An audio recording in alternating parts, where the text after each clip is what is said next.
বিকাশ শৰ্মা ডাঙৰীয়াৰ অসুখত তেখেত ভুগি আছে আৰু তেখেতে মুখ্যমন্ত্ৰী ডাঙৰীয়াক অনুৰোধ জনাইছিলে তেখেতক অলপ আৰ্থিক সাহায্য প্ৰদান কৰিবলৈ। মুখ্যমন্ত্ৰী ডাঙৰীয়াই মোক তাৎক্ষণিকভাৱে ব্যৱস্থা ল'বলৈকে আহ্বান জনাইছিলে বা নিৰ্দেশ দিছিলে আৰু সেই উদ্দেশ্যে আজি তেখেতৰ ঘৰত উপস্থিত হ'লোঁ। উপস্থিত হৈ 2 লাখ টকা তেখেতক প্ৰদান কৰিছোঁ আৰু যদি ভৱিষ্যতেও কিবা কৰিব পাৰোঁ তাৰ কাৰণে চেষ্টা কৰিম বুলি মই প্ৰতিশ্ৰুতি দিছোঁ।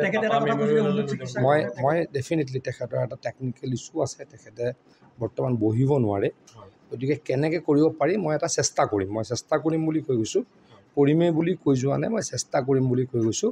মই গুৱাহাটীলৈ গৈ কি কৰিব পাৰি নিশ্চয়কৈ তেখেতৰ ল'ৰা বা তেখেতে ভালকৈ কথা পাতিবই পাৰে, তেখেতক বা তেখেতৰ পত্নীক ভালকৈ মই জনাম।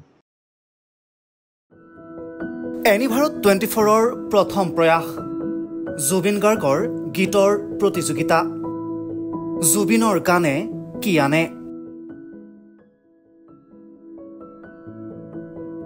অডিশ্যনৰ বাবে যোগাযোগ কৰক 8638661821 আৰু 8812831556 নম্বৰত।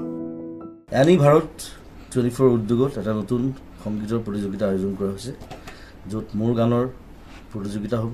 আপোনালোকে তাত প্ৰতিযোগী হিচাপে আহিবলৈ পাৰিব আৰু মোৰ ফালৰ পৰা আন্তৰিক শুভকামনা জনাইছোঁ। আৰু অনুষ্ঠানটোৰ নাম হৈছে গানে কি আনে। সকলোকে মৰম জনাইছোঁ, সকলোৱে আহক, ইয়াত অংশগ্ৰহণ কৰক। Thank you very much, love U.